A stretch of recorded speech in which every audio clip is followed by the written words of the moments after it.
आज बात करते हैं धागे की सूचक संख्या की। धागे की सूचक संख्या, इसको हम गणनांक भी कहते हैं और इंग्लिश में इसको बोलते हैं काउंट, COUNT, काउंट। ठीक है, तो धागे की सूचक संख्या या काउंट या गणनांक क्या है? धागा कितना फाइन है या कितना मोटा है, धागे की मोटाई कितनी है, धागा कितना मोटा है, इसको नाप कर हम सूचक संख्या के आधार पे जानते हैं। सूचक संख्या के आधार पे धागे की सूक्ष्मता मापी जाती है और उसी आधार पे उसका विभिन्न प्रयोजनों हेतु इस्तेमाल किया जाता है, प्रयोग में लिया जाता है। तो धागे की सूचक संख्या देखते हैं हम। धागे को भार के आधार पे लंबाई में नापा जाता है। ठीक है, मतलब उसका वजन कितना है और उस वजन का कितना लंबा धागा बना,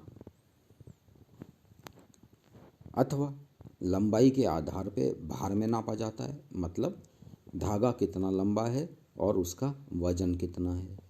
और इस प्रकार धागे को एक संख्या दी जाती है। यही संख्या धागे की सूचक संख्या, गणनांक, सूचकांक अथवा काउंट कही जाती है। धागे को सूचक संख्या देने की दो विधियां प्रयोग में लाई जाती हैं। पहली है अप्रत्यक्ष विधि और दूसरी है प्रत्यक्ष विधि। अब इसको समझना, ये बड़ा इम्पोर्टेंट क्वेश्चन है जो एग्ज़ाम में अक्सर पूछा जाता है कि धागे की सूचक संख्या से आप क्या समझते हैं, धागे विभिन्न प्रकार की सूचक संख्याओं को विस्तार से समझाइए। इस तरह के प्रश्न इसके बनते हैं। तो पहले हम देखते हैं अप्रत्यक्ष विधि, डायरेक्ट सिस्टम। इसको डायरेक्ट सिस्टम बोला जाता है कि काउंट की गणना डायरेक्ट सिस्टम में, इनडायरेक्ट सिस्टम में किस प्रकार होएगी। इस तरह से हमने इसको विभाजित किया है। तो पहला हम देख रहे हैं इनडायरेक्ट सिस्टम में धागे की सूचक संख्या किस तरह से मापी जाती है या निकाली जाती है। इसको हम हिंदी में अप्रत्यक्ष विधि भी कहते हैं। इस विधि में धागे के प्रति इकाई भार में इकाई लंबाई की संख्या गिनते हैं। यही संख्या धागे की सूचक संख्या कहलाती है। अब इस विधि के मुख्य मात्रक कौन कौन से, अब क्लियर हो जाएगा कि किस प्रकार से हमने अप्रत्यक्ष विधि में सूचकांक की गणना करी है, कैसे गणनांक धागे का हमने निकाला है। पहला देखिए कॉटन काउंट, इसको कॉटन काउंट कहते हैं। इसमें क्या किया हमने, इसमें धागे के 1 पाउंड भार में 1 पाउंड भार, ठीक है, धागे का वजन कितना है 1 पाउंड, और उस 1 पाउंड धागे से हमने 840 गज लंबाई के कितनी लच्छियाँ बनी, ये कॉटन काउंट होगा। मान लीजिए कि 1 पाउंड धागे से हमने 840 गज लंबे धागे की, मतलब 840 गज का जो धागा बना उसकी हमने 1 लच्छी बनाई। ठीक है, तो 1 पाउंड धागे की लंबाई 840 गज हुई तो वो धागा एक कॉटन काउंट का कहलाएगा। अगर 1 पाउंड धागे की लंबाई 1680 गज हुई, मतलब 840 गज की 2 लच्छियाँ बनी, तो वो कितने काउंट का कहलाएगा, 2 काउंट का कहलाएगा। बात समझ में आ रही है? इसमें क्या होता है, 1 पाउंड धागे से हमने 840 गज की अगर लंबा धागा बनाया तो वो 1 काउंट का होगा, 1 कॉटन काउंट का होगा। और 1 पाउंड धागे से हमने अगर 1680 गज का धागा बना लिया लंबा, तो वो 2 काउंट का हो जाएगा। इसी प्रकार से अगर हम इसको 4 गुना कर लेंगे तो 4 काउंट का कहलाएगा वो धागा, 8 गुना कर लेंगे तो 8 काउंट का धागा कहलाएगा। बात समझ में आ रही? लच्छी, एक लच्छी में कितना धागा प्रयोग में हो रहा है? 840 गज। ऐसे तो है नहीं कि 840 गज धागे को हमने ऐसे ही पटक दिया, उसकी हम लपेट के लच्छी बनाएंगे। तो उस एक लच्छी में 840 गज का धागा प्रयोग में लिया। तो ऐसी अगर 2 लच्छी बन गई तो काउंट, कॉटन काउंट 2 हो जाएगा। अगर ऐसी 4 लच्छियाँ बन गई तो 4 काउंट का धागा कहलाएगा। 10 बन गई तो 10, 12 बन गई तो 12। ठीक है। गज को इंग्लिश में यार्ड कहते हैं, लच्छी को इंग्लिश में हैंक कहते हैं, और पाउंड को LB से दर्शाया जाता है। बात क्लियर हुई? इसी में देखो आप, इनडायरेक्ट विधि में ही दूसरा जो तरीका है, दूसरा जो मापक है वो मैट्रिक काउंट है। मैट्रिक काउंट में क्या किया हमने?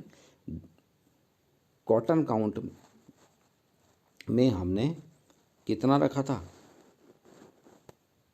कॉटन काउंट में हमने भार लिया था 1 पाउंड, और एक लच्छी में कितना गज धागा लिया था? 840 गज। ठीक है।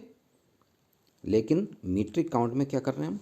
धागे का भार हमने रखा है 1 किलो, और एक लच्छी में धागे की लंबाई कितनी रखी है? 1000 मीटर। बस यही अंतर है। ठीक है।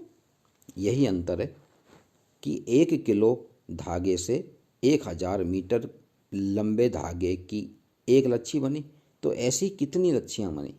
अगर एक लच्छी बनी तो धागे का मीट्रिक काउंट क्या होगा? 1। 2 लच्छियाँ बन गई तो धागे का मीट्रिक काउंट होगा 2। 20 लच्छियाँ बन गई तो धागे का मीट्रिक काउंट कितना होगा? 20।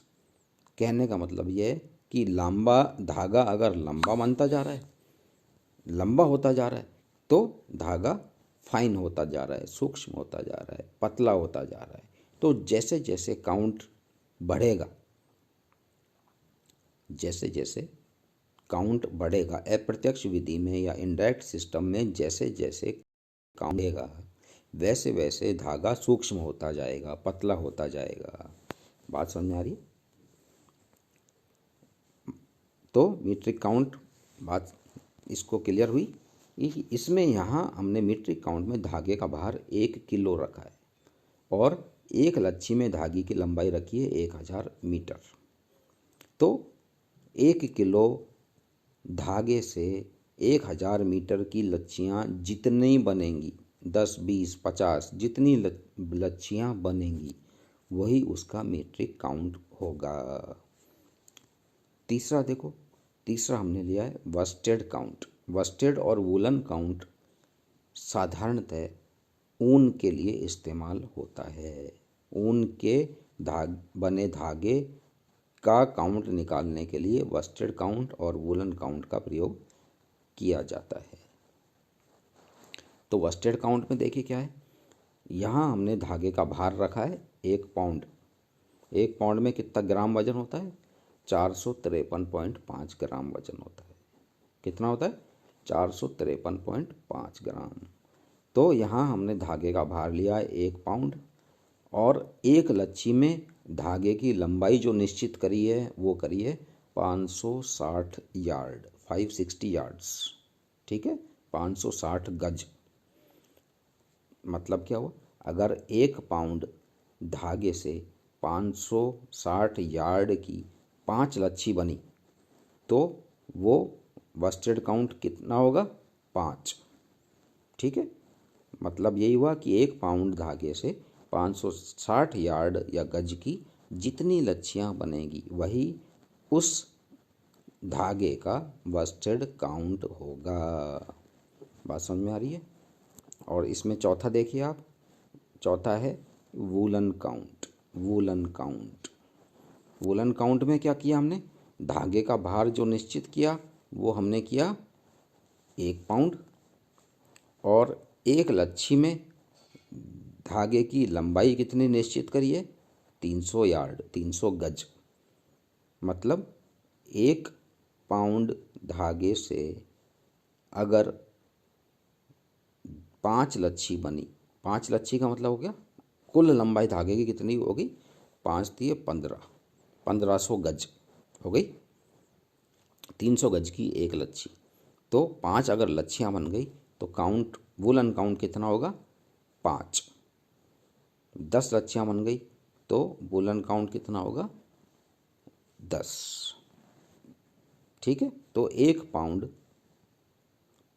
धागे से 300 गज की जितनी लच्छियाँ बनी वही उसका वूलन काउंट होगा। ठीक है, तो वस्टेड और वूलन काउंट ये दोनों ही ऊन के धागे का काउंट निकालने में प्रयोग में ली जाती हैं। अब हम आगे देखेंगे डायरेक्ट सिस्टम में किस प्रकार से काउंट निकाला जाता है।